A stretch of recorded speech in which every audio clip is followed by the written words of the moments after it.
창세기 10장과 11장은 순서적으로 기록한 게 아니라 10장에 먼저 일어난 사건에 대해서 서술한 다음에 11장이 어떻게 일어났는가, 순차적인 게 아니라고 이렇게 가정을 하고 그렇게 생각을 하고 성경을 봐야 합니다.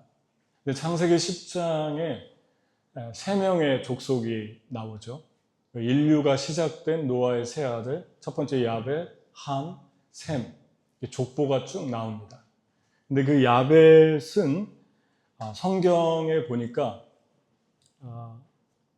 지금의 그 성경의 위치를 추적하고 이름을 비교해 보니까 프랑스, 독일, 러시아, 카자흐스탄, 이란, 그 다음에 북서부 그리스, 터키, 또 조지아, 조지아 있죠, 러시아 쪽에 있는, 그리고 불가리아, 루마니아, 발칸반도 이렇게 흩어져 나가게 됩니다.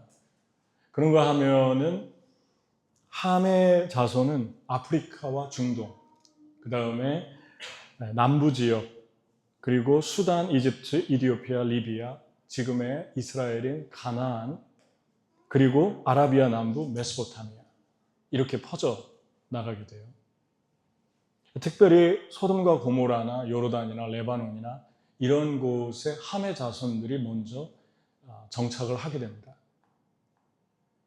그런가 하면은 셈의 자녀는 엘람, 아수르, 아르박삿, 룻, 아람인데 주로 아라비아 반도, 메소포타미아, 이라크 주변, 아르메니아, 이란, 시리아, 이스라엘 이렇게 좀 섞여 있죠.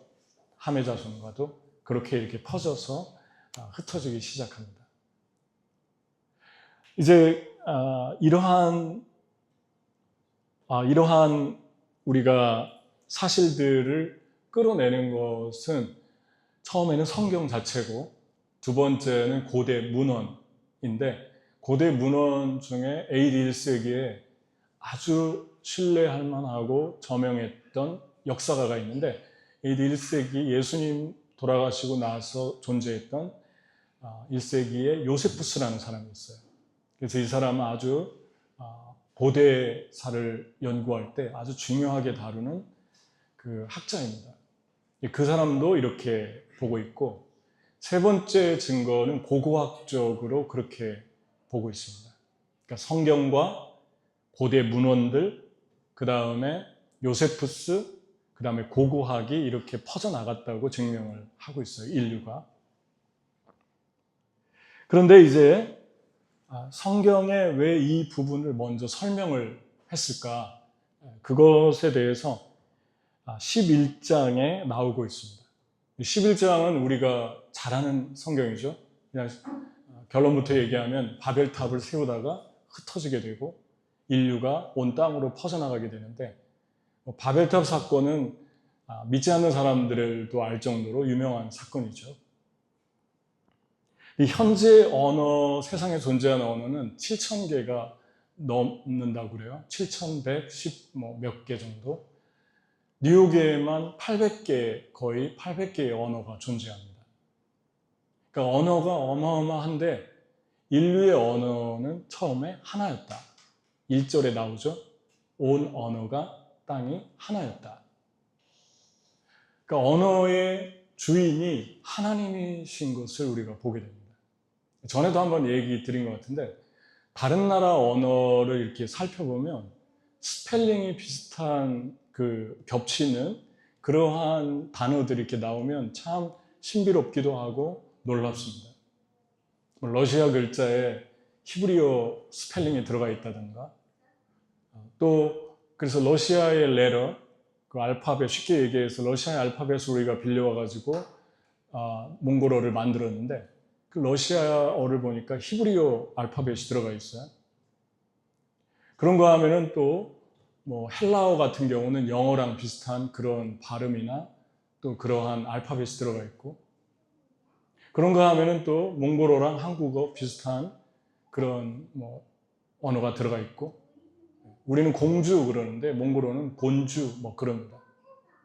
우리는 수박 그러는데 몽골어는 시과 그럽니다.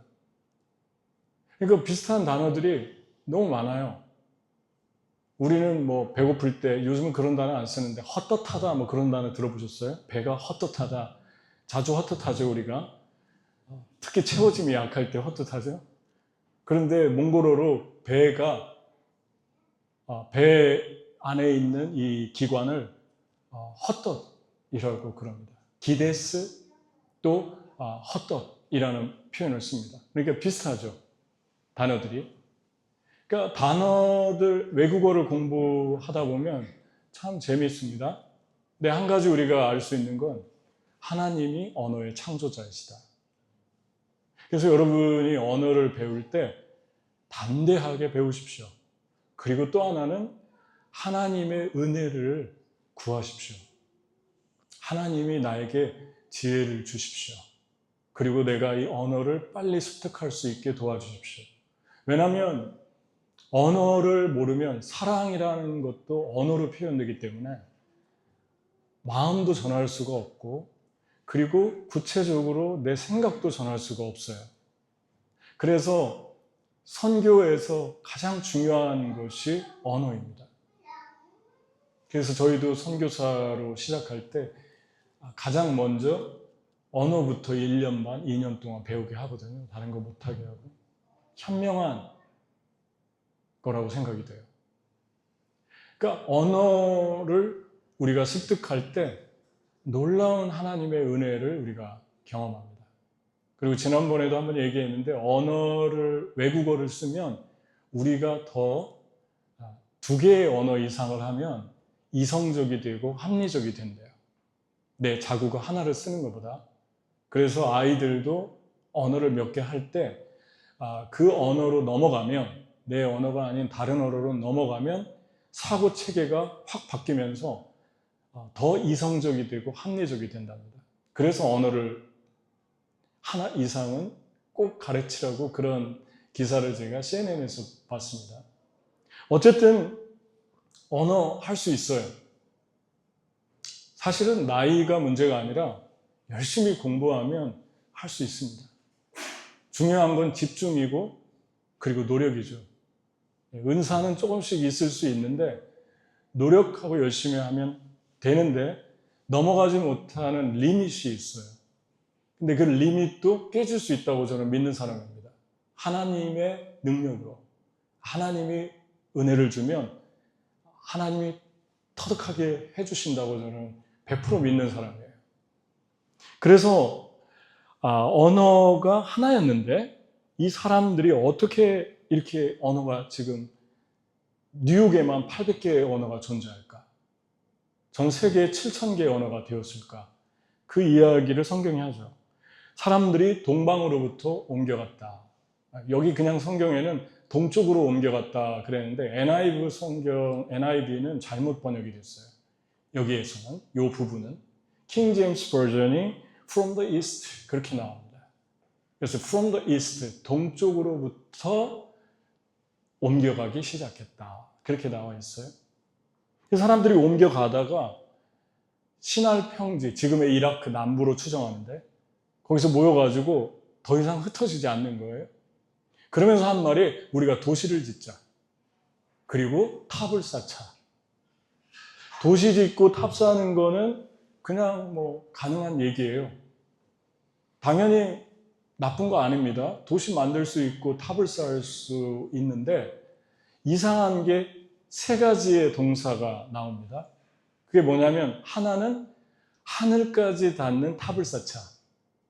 2번째는 우리의 이름을 내자.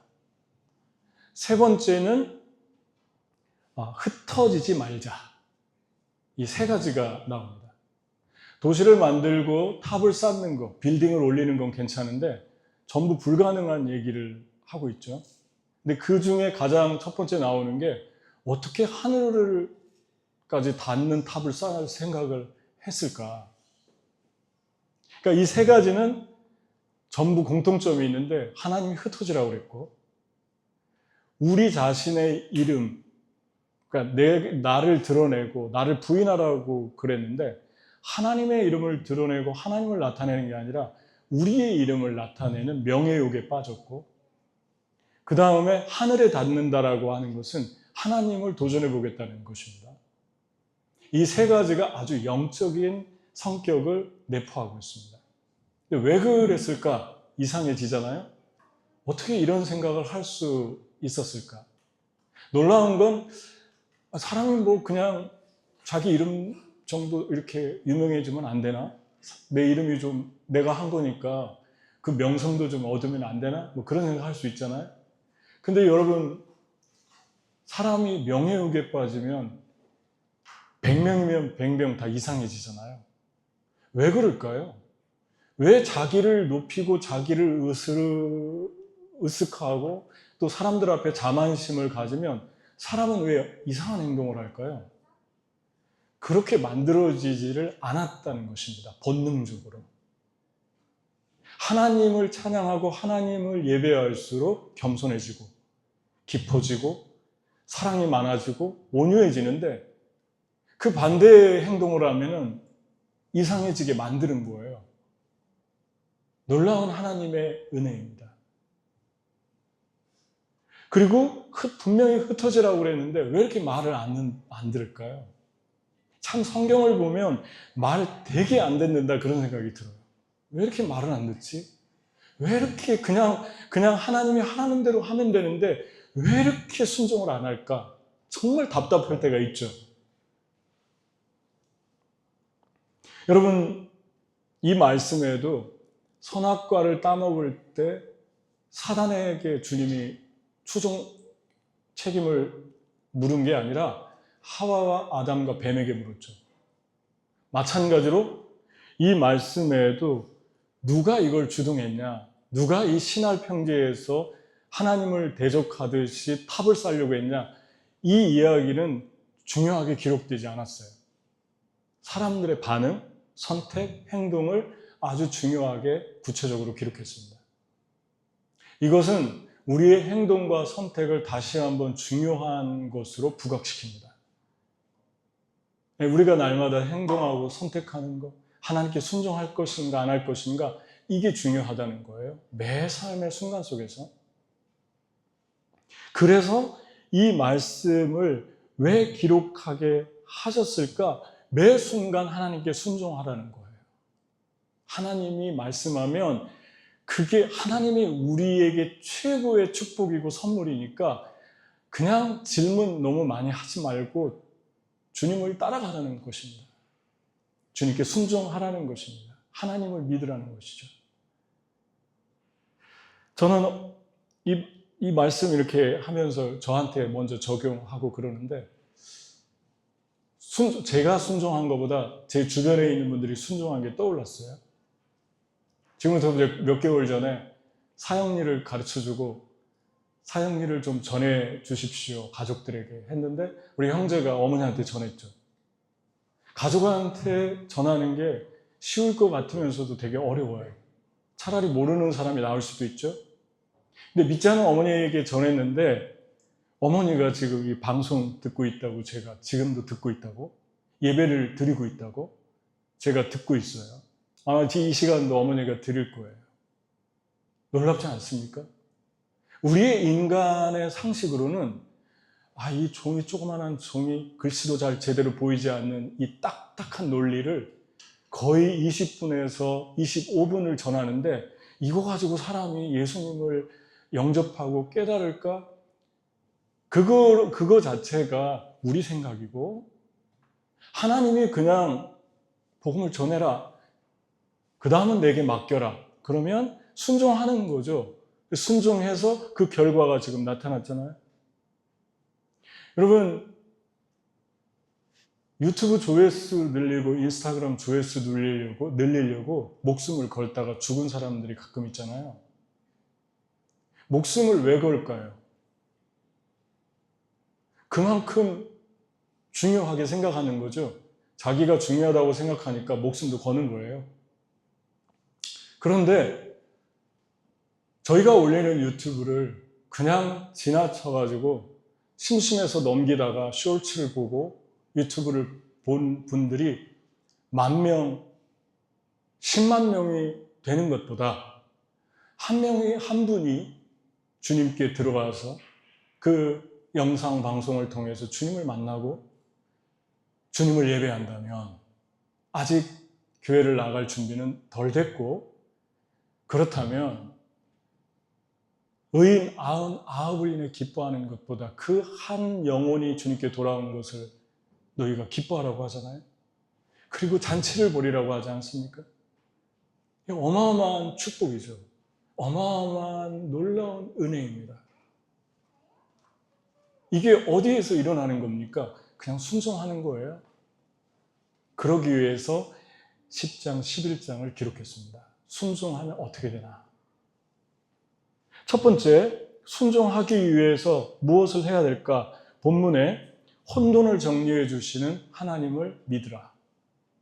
그 메시지를 주고 있어요. 본문을 묵상하고 관찰하면. 여러분, 주님이 다시는 홍수로 세상을 심판하지 않겠다고 약속했잖아요. 그러면 그 말들은 자손들에게 대대로 전해져 왔을 거 아닙니까?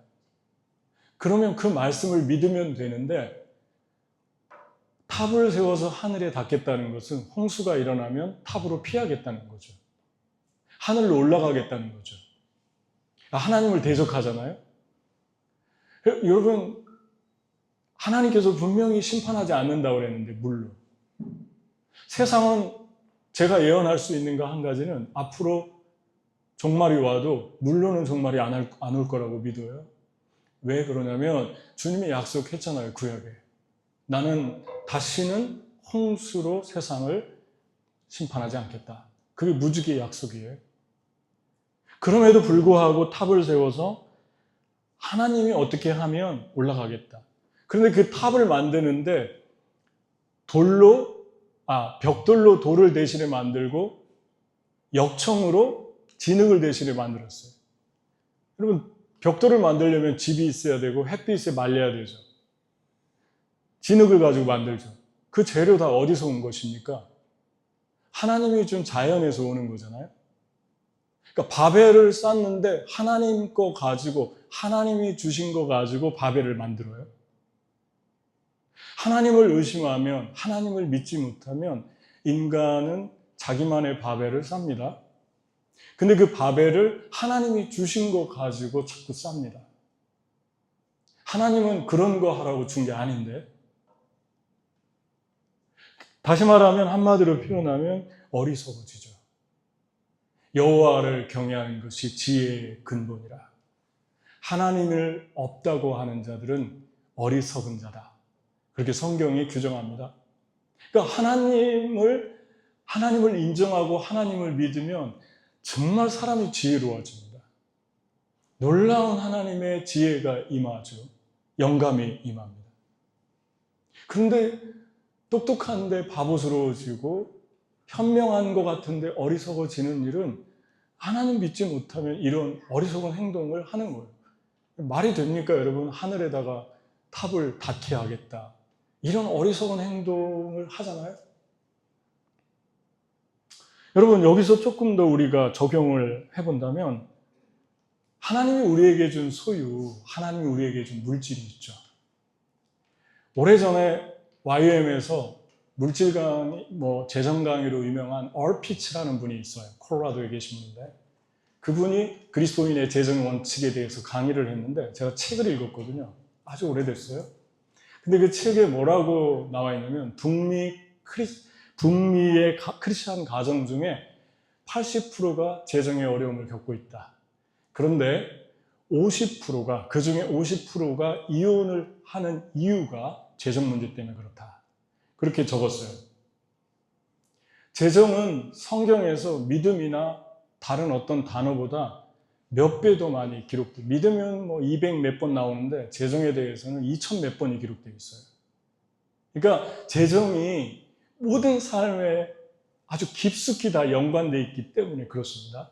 우리의 믿음과 연관된 것은 물론이거니와, 하나님이 우리에게 소유를 준 그 진흙과 집과 햇빛과 모든 천연 자원들을 가지고 바벨 쌓으라고 준 게 아닌데, 그래서 우리의 영적인 상태를 하나님이 재정을 어떻게 사용하나를 통해서 보여주는 성경이 예화들이 아주 많습니다.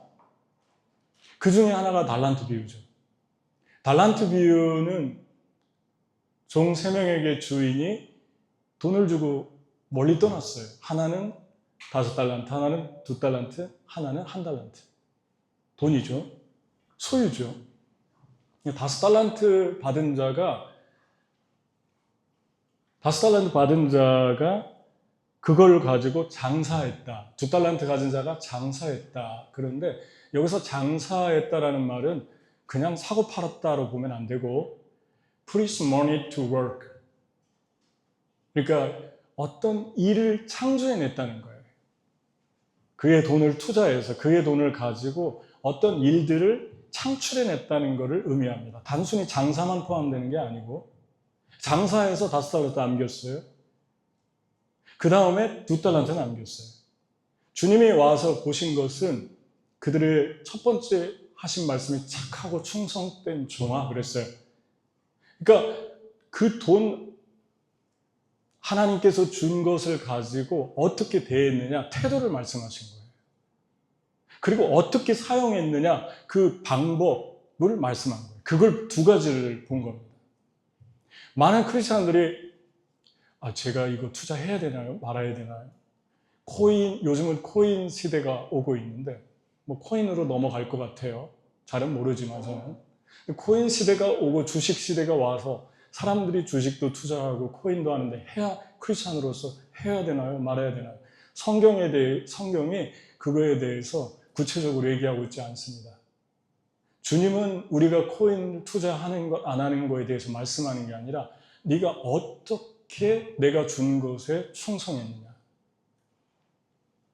다시 말하면 그게 정말 사람을 해치고 나쁜 것이 아니라면 할 수 있어요. 투자할 수 있습니다.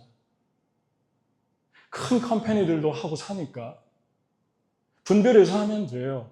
중요한 건 그 부분이 아니라 사람을 파괴하고 해치는 업종만 아니면 할 수 있는데 중요한 거는 주님이 주신 거에 대한 충성스러움 그것을 봅니다. 착하고 충성된 종아. 열심히 성실하게 맡은 청지기처럼 그걸 대했다는 거죠. 여러분 하나님께서 주신 것에 충성스럽다는 표현이 성경에 좀 구체적으로 나와 있습니다. 탐욕에 붙들리지 않고 소유를 주었음에도 불구하고 충성스럽다는 것은 욕망과 개인적인 탐욕에 붙잡히지 않고 내가 물질의 노예가 되지 않고 하나님이 준 소유와 물질을 움직이면서 선한 일을 창출해낸 것을 의미합니다. 그래서 성경이 이렇게 얘기합니다. 부하려는 자들은 시험과 올무와 여러 가지 어리석고 해로운 욕심에 떨어지나니 사람으로 파멸과 멸망에 빠지게 하는 것이라. 돈을 사랑함이 일만하게 뿌리가 되나니 이것을 사모하는 어떤 사람들이 믿음에서 떠나 많은 근심으로 자기를 찔렀도다. 5가지 증상이 나타납니다. 내가 탐욕에 붙들렸나 안 붙들렸나, 소유의 탐욕, 재성의 탐욕에 붙들렸나 안 붙들렸나, 여기서 성경이 5가지 증상을 얘기합니다. 하나는 유혹의 덫에 쉽게 빠진다. 욕망이 앞서고 탐욕이 들어가면 유혹이 보이지 않습니다. 그래서 누가 봐도 어리석은데 어리석은 결정을 해요. 왜 그럴까요? 마음이 급한 거예요. 조급해지는 거예요. 탐욕이 들어가니까. 2번째, 탐욕이 온다. 그래서 앉으나 서나 그 생각밖에 안 나요. 그리고 3번째, 근심으로 자기 영혼을 찔렀도다. 계속 걱정합니다. 계속해서 물질 때문에 걱정하는 거예요. 걱정이 끊어지지 않는 거예요. 필요 이상으로 걱정하는 거죠. 그럼 지금 붙들린 거죠. 그 덫에 빠진 거예요. 근심하니까 그 다음에 뭐가 오겠습니까? 인색합니다. 아주 인색해집니다. 누가 봐도 아주 어글리하게 인색해집니다. 보기 흉해질 정도로 인색해집니다.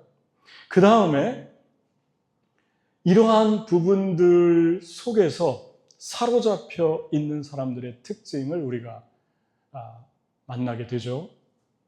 그런데 이것으로부터 벗어나려면 어떻게 해야 되는가? 예수님 말씀하셨어요. 이게 뭐라고 했냐면 마태복음 6장에 나오는데 제가 읽어드리겠습니다. 너희를 위하여 보물을 땅에 쌓아두지 말라. 거기는 좀과 동록이 해하며 도적이 구멍을 뚫고 도둑질하느니라. 오직 너희를 위하여 보물을 하늘에 쌓아두라. 거기는 좀이나 동록이 해하지 못하며 도적이 구멍을 뚫지도 못하고 도적질도 못하느니라. 내 보물이 있는 곳에는 내 마음도 있느니라. 한 사람이 두 주인을 섬기지 못할 것이니 호기를 미워하며 저를 사랑하거나 호기를 중히 여기며 저를 경히 여김이라. 너희가 하나님과 재물을 겸하여 섬기지 못할 것이다. 여러분, 어떻게 빠져나올 수 있는가? 재물에 붙들렸을 때 그때 하늘의 보화를 쌓아놓는 거예요. 하늘의 보화를 쌓아놓는다는 것은 하나님의 영적인 통장이 있다는 것을 인정하는 것입니다.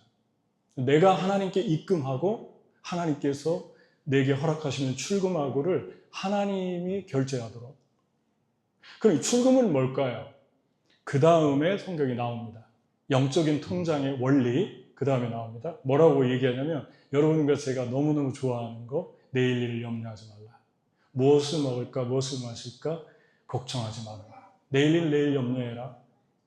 들에 피는 들풀도 하나님이 먹이신다. 공중 나는 새도 하나님이 입히신다. 오늘 있다 없어지는 저 꽃도 저 찬란한 백합화도 하나님이 입히신다. 이 얘기 너무너무 좋아합니다. 염려하지 말아야지. 걱정하지 말아야지. 근데 이 얘기를 왜 했을까? 문맥적으로 보면 이 이야기 하기 직전에 조금 전에 읽은 이 얘기를 한 거예요.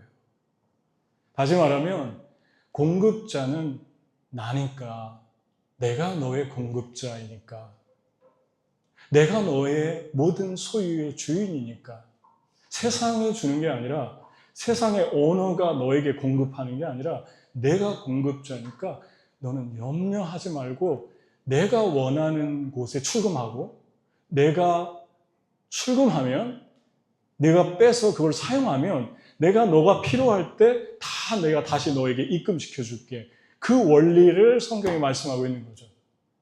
그러면서 하는 말이 마지막에 이렇게 얘기합니다. 너희는 그의 나라와 그의 의를 구하라.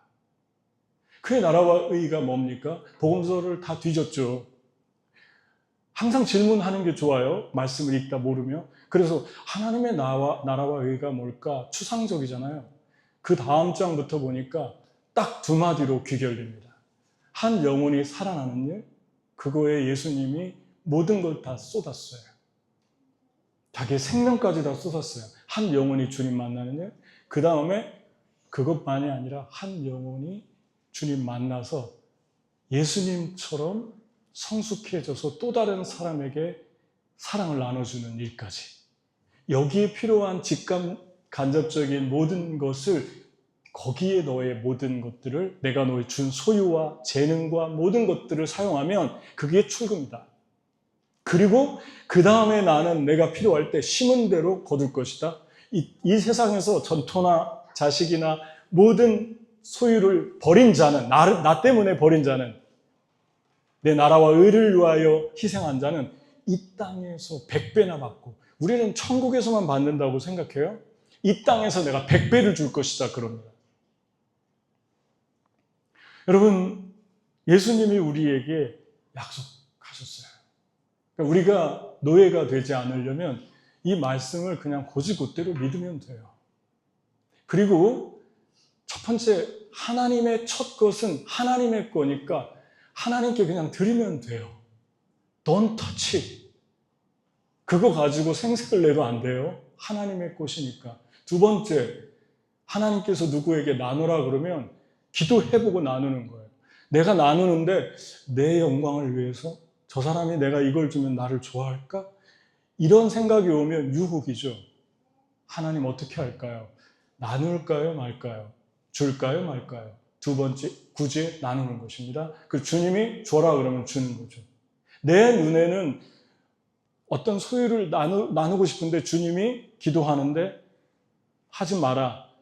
지금은 나누지 않는 게 좋다라고 하면 멈추는 거예요. 얼마나 놀라운 하나님의 은혜로 우리가 살아갑니까? 그때 그렇게 한 것에 이쁨이 있어요. 하나님의 뜻대로. 그래서 주님이 그러잖아요. 내 이름으로, 나의 이름으로 너희에게 냉수 한 그릇 준 것을 내가 상을 잃어버리지 않을 것이다. 내가 그 사람에게 꼭 갚을 것이다. 우리 주님이 말씀합니다. 네 이름으로 주지 말고 내 이름으로 줘라. 내가 하라는 것을 하면 그 모든 결과가 어마어마한 축복을 너에게 가져올 것이다. 어떨 때는 베풀고 나눴는데 삶이 힘들어질 수도 있어요. 마음도 어려워지고. 그래서 하나님의 성령의 뜻대로 우리가 따라가는 게 중요합니다. 이것이 왜 중요합니까? 80%가 이 문제 때문에 고통하고 있고, 북미에 크리스천 중에 50%가 이 문제 때문에 이혼하잖아요. 모든 것에 물질이 걸려 있습니다. 여러분, 인스타 조회수 때문에 자살하는 분들이 물질이 걸려 있죠. 그 다음 걸려 있는 게 뭘까요? 명예가 걸려 있습니다. 인기와 돈입니다. 우리 주님께서 말씀합니다. 네가 너의 명예를 추구하면 너는 파멸할 것이다. 유혹의 덫에 걸릴 것이다. 네가 내가 준 소유를 가지고 탐욕에 걸리면, 유혹의 덫에 걸리면 네 영혼은 스스로 근심으로 너 자신을 찌르게 될 것이다.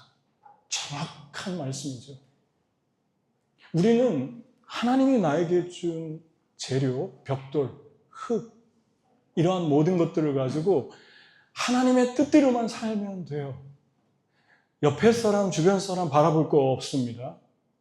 하나님께서 나에게 마음 주시면은 그 뜻만 바라보고 따라가면 돼요. 여러분, 공부 잘하는 분들의 특징 중에 하나가 옆에 사람은 어떻게 공부하나? 어떤 방식으로 공부하나? 너무 신경 안 써도 돼요. 내가 공부 잘하고 싶으면 다 떠오릅니다. 내 방법대로 하면 돼요. 공부하는 방법은 다를 수 있어요. 주님이 그냥 주신 마음으로 내 방법대로 내 식으로 공부하면 돼요. 언어도 마찬가지입니다. 여러분, 바벨의 사람들은 반대였어요. 그래서 바벨이라는 뜻은 혼돈이라는 뜻입니다. 하나님이 주셨어요. 하나님이 보시고 너무 심각하잖아요.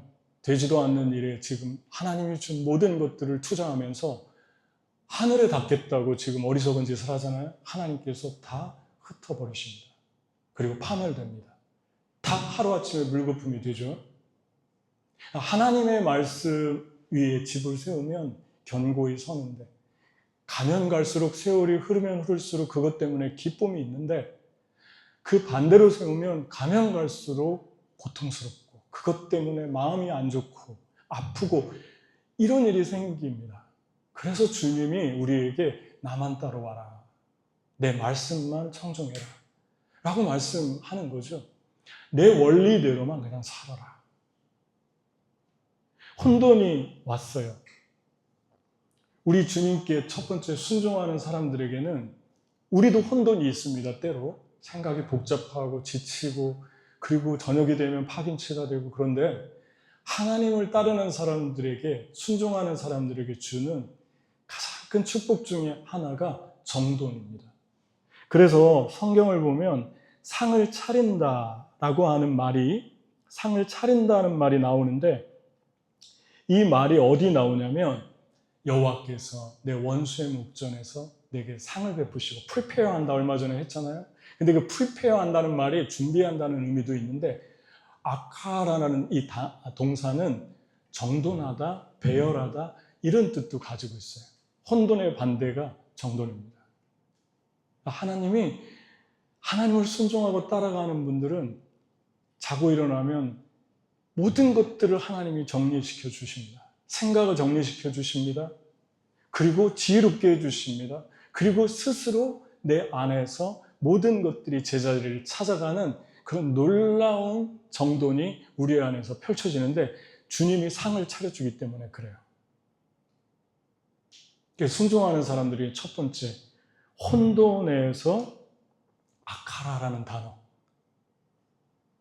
혼돈에서 혼돈을 정리해 주시는, 상을 차려주시는 하나님의 축복이 있다. 두 번째, 그걸 믿을 때 우리가 순종할 수 있고, 두 번째 순종할 수 있으려면 어떻게 해야 할까요? 두 번째, 중단과 흩으심의 은혜를 믿는 것입니다. 여러분, 한번 생각해 보십시오. 상식적으로. 주님이 흩어지라고 했죠. 온 땅으로. 그런데 신할 평지에서 그 많은 사람들이 인구가 기하급수적으로 늘어가는 시간일 텐데, 그런데 거기에서 모여가지고 있으면 어떤 일이 발생할까요? 첫 번째, 에너지가 고갈되겠죠. 두 번째, 땅을 계속 집중해서 쓰니까 땅이 파괴되겠죠. 세 번째, 사람들이 모여서 사니까 물이 오염되겠죠.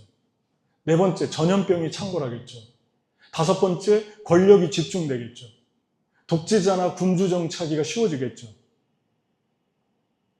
그 파멸로 가는 거죠.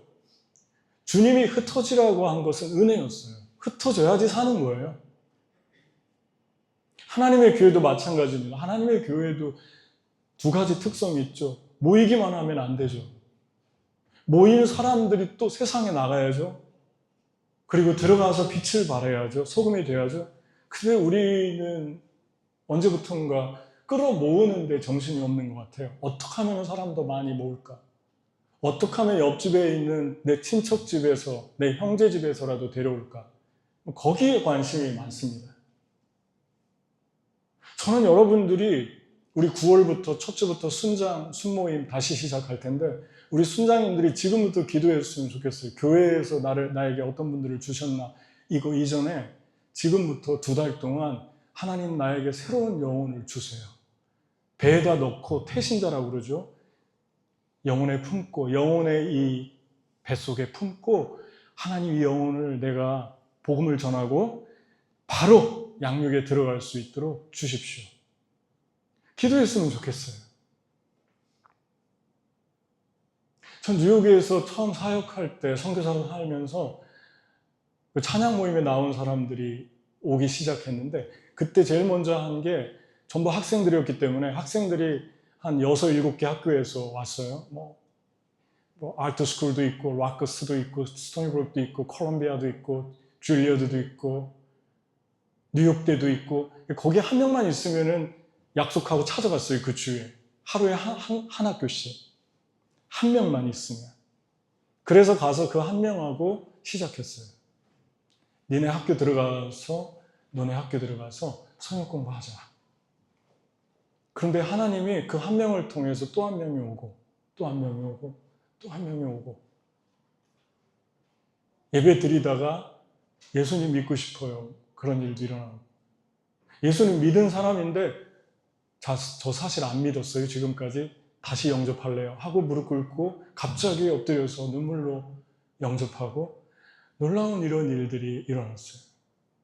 그냥 한 명이 없을 때 간 학교도 있어요. 한 명도 없는데 가서 땅 밟게 하고 기도하고, 하나님 한 명을 주십시오. 딱 한 명만 주십시오. 그게 6개의 학교였어요. 여러분, 하나님께서 저와 여러분의 삶을 흩으실 때가 있습니다.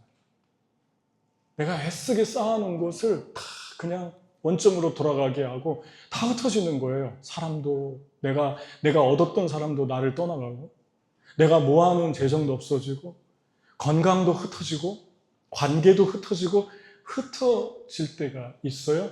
이게 하나님의 축복일까요? 저주일까요? 축복입니다. 그게 흩어지지 않았으면 계속 바벨탑을 세운다고 엉뚱한 행동을 계속했을 거예요. 어리석은 행동으로 평생을 투자할 수도 있었을 거예요. 그런데 흩어지게 만들어서 나를 살리십니다. 나를 깨닫게 하십니다. 너하고 내가 보여주는 땅으로 가자. 그래서 오늘 말씀의 제목이 흩어짐과 새로운 땅 아닙니까? 내가 너를 흩을 때 나는 너에게 새로운 땅을 보여주고 싶다. 이 사인, 이 신호로 우리가 믿어야 된다는 것입니다. 아멘? 주님이 여러분과 저에게 주고 싶은 땅이 있어요. 그래서 하나님이 어떤 걸 흩으실 때 너무 슬퍼하지 마십시오. 그때 내 영혼 안에서 바벨이 무너집니다. 바벨이 무너져야지 그 다음에 새로운 땅이 있는 거예요. 바벨이 안 무너지면 새로운 땅이 보이지 않아요. 왜냐하면 흩어져서 갈 땅이 가진 않기 때문에 새로운 땅을 볼 생각을 못해요. 거기만 이거 아니면 죽는 줄 알아요. 그거 아니어도 더 좋은 거 많습니다. 그 길이 아니어도 더 좋은 길이 너무너무 많습니다. 하나님은 길을 만드시는 뭐라고요? Waymaker. 잠가락치 몽골어로 가야함씩 올 때지 선한 일을 만드시는 분 아무랄트 세이치 Promise Keeper. 주님은 길을 만드시는 분이에요. 없는 길을 만드시는 분이에요. 그래서 이렇게 얘기합니다. 사람의 발걸음은 주님으로 말미암은 것이니 사람이 어찌 자기의 길을 알 수 있겠느냐. 여러분, 걸음이 무엇입니까? 내가 어디로 가야겠다 정하는 거잖아요. 내가 어디에 머무르겠다, 어디에 살아야겠다, 무슨 일을 해야겠다, 이게 걸음입니다. 근데 그 걸음이 나에게서 나오지 않고 사람의 걸음이 주님으로 말미암는 것이니 하나님께로 나온대요. 놀라운 축복 아닙니까? 내가 어떤 걸 정하기 전에, 내가 살 땅을 정하기 전에, 어떤 직업을 정하기 전에, 앞으로 내가 어떻게 살아야 될까를 정하기 전에 그게 나오는 거예요. 내 앞에서 나와가지고 나를 기다리고 있어요. 여기야. 여기로 와, 여기로.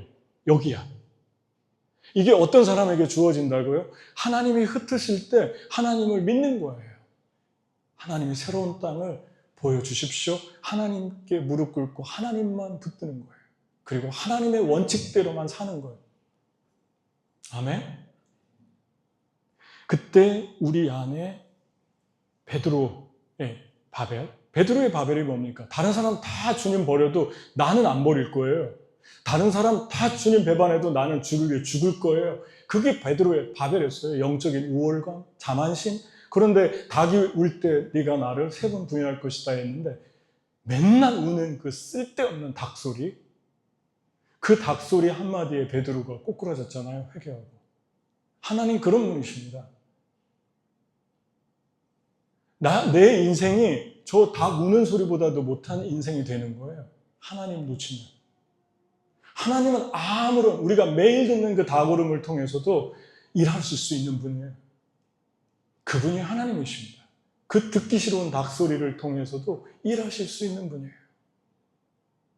태국의 오지에 가가지고 선교하다가 제가 댕기 피부에 걸렸는데 그 방에 들어가면 그 삼담요라고 그러는데 스티로폴 요만한 그 까는 매트가 있는데 거기가 좀 과장해서 누우면 물이 철퍽철퍽 할 정도예요. 습기가 너무 많아가지고. 거기서 잤어요. 우리 4식구가. 아이들과 사모와 제가.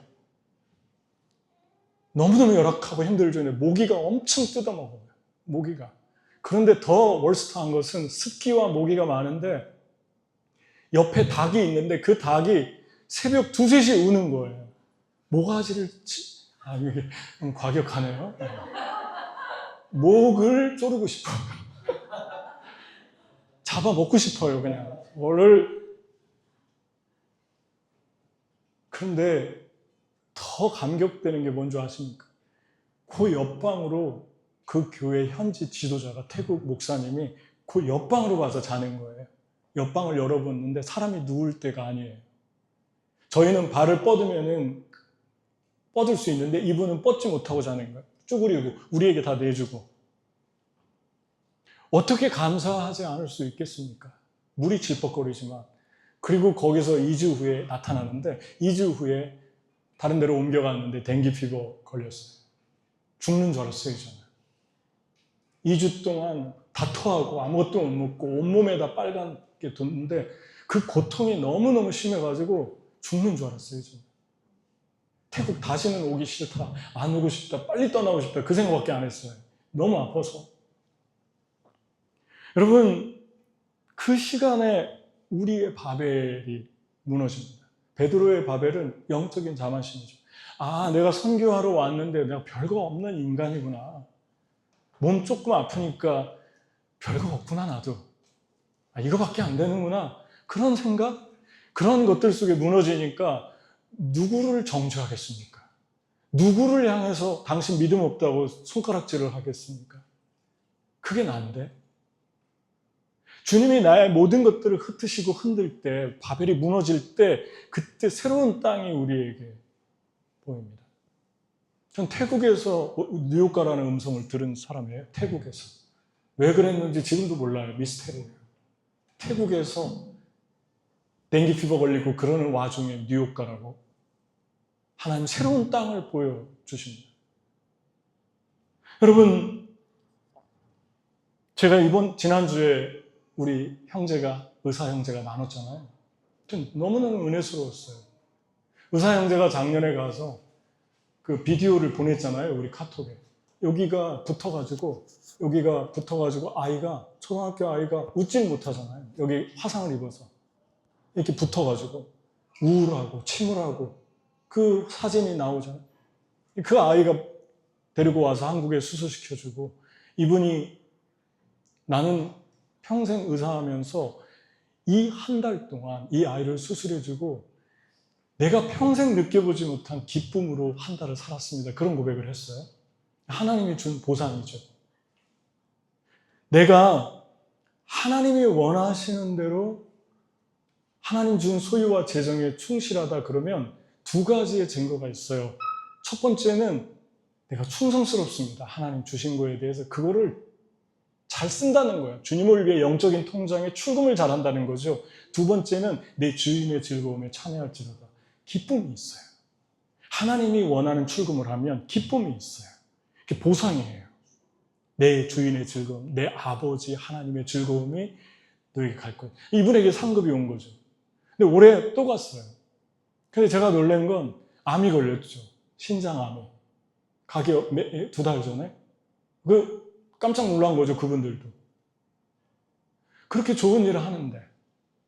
그리고 늘 고백할 때 보면 참 겸손해요. 제가 되게 많이 은혜 받아요. 야, 사람이 참 겸손하다. 자기를 높이지 않아요. 너무 은혜스러운데 그 다음이 더 은혜 받았어요, 저는.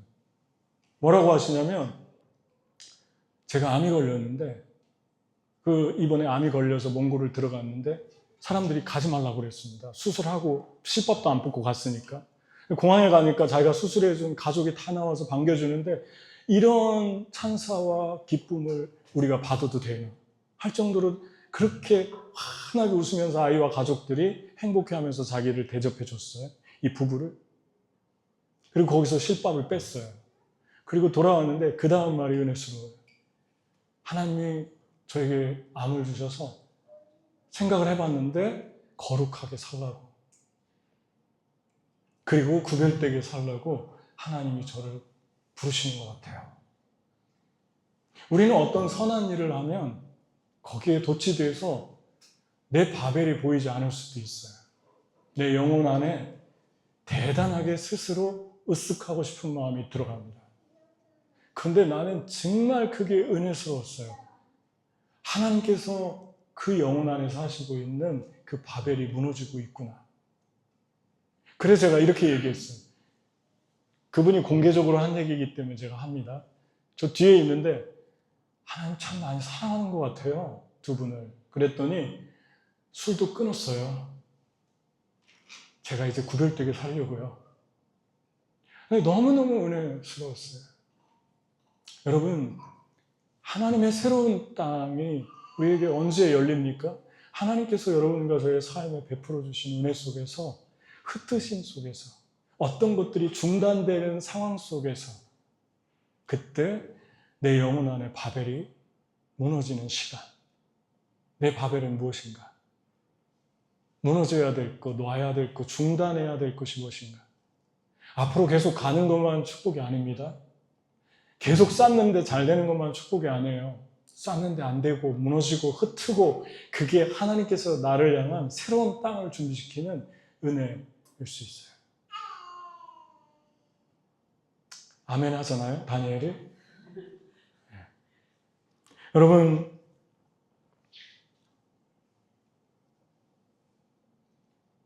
아브라함이 마지막으로 어떻게 오늘 보면은 바벨이 무너졌나? 하나님이 셈 족속에서 아브라함을 선택하죠. 여기서 한 가지 놓치지 말아야 될 거는 셈이 예언했잖아요. 노아가 예언했잖아요. 930년 전에 아브라함의 갭이 930년인데 노아가 930년 전에 셈의 족속의 여호와를 찬양하라. 영적인 축복을 말했는데 그게 성취됩니다. 하나님은 900년이 지나도 잊지 않으시는 분이에요. 내가 드린 기도. 여러분과 제가 눈물로 드린 기도, 여러분의 어머니, 여러분의 가족의 눈물로 주님 앞에 드린 기도, 그 기도는 강이 되고 시내가 되고 바다가 돼서 그분이 돌아가시고 나서도 계속 흐릅니다. 그게 하나님이 하시는 일이에요. 그래서 아브라함이 복을 받는데 아브라함에게 떠나라고 그럽니다. 아브라함이 이때 떠난다는 건 뭘 얘기하냐면 아브라함의 무너져야 될 것, 포기해야 될 것 두 개가 있는 거예요. 하나는 본토 친척 아비집을 떠나면 죽음을 선포하는 거예요. 이 당시에는. 왜냐하면 친척으로 모여서 무리지어야 가야지 안전하거든요. 근데 다른 부족이 공격해 와도 대책이 없는 거예요. 그래서 아브라함이 자기 아내를 누이라고 속인 게 바로 그 이유였습니다. 저 사람들이 나를 죽이면 어떡하나. 그 당시의 상황이죠. 그러니까 주님이 나를 따라와라 하는데 거기에는 너 목숨을 걸어라. 네가 가장 소중하게 생각하는 것, 그것을 나에게 줘라. 나를 믿는다면 내가 책임져 줄 테니까. 그게 첫 번째 있고 두 번째는 아이를 갖지 못했죠. 그런데 그 아이를 주겠다고 말씀합니다. 너를 통해 아이만 주는 게 아니라 민족을 주겠다. 너를 민족을 이루겠다. 이 두 가지를 믿어야만 떠날 수 있는 거죠. 아브라함이 포기해야 될 두 가지, 하나님이 책임져 주신다는 이 두 가지가 걸려 있는 거예요. 하나는 자녀 문제, 하나는 내 목숨 문제, 내 가족의 목숨 문제, 생존의 문제. 이 두 가지가 걸려 있는 거예요. 여러분, 하나님이 여러분의 삶에서 정말 하나님이라면 이 두 가지와 연관되어 있는 것을 드릴 수 있어야 됩니다. 우리 주님이 나에게 생명을 요구하는 부분이 무엇인가? 그리고 내가 가장 걱정하는 부분이 무엇인가? 그걸 맡길 수 있는가? 그때 주님이 네 가지 축복을 합니다. 첫 번째, 내가 너에게 아버지의 집을 떠나 내게 보여줄 땅으로 가면 큰 민족을 이루겠다, 사람을 주겠다. 하나님이 우리에게 상급으로 사람을 주겠다고 합니다. 하나님이 우리에게 진짜 좋은 사람들을 주시는 게 축복입니다. 내가 순종하고 있다는 증표도 될 수 있어요.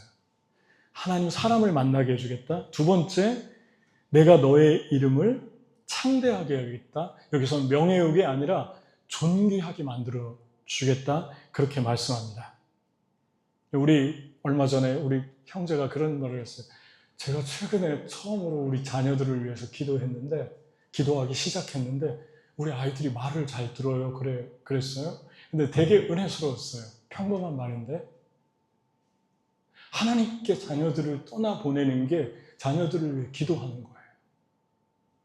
하나님께 맡겨드리는 거예요. 하나님 맡겨드리면 자녀들이 바뀌기 시작합니다. 내가 하려고 하니까 우상이 돼서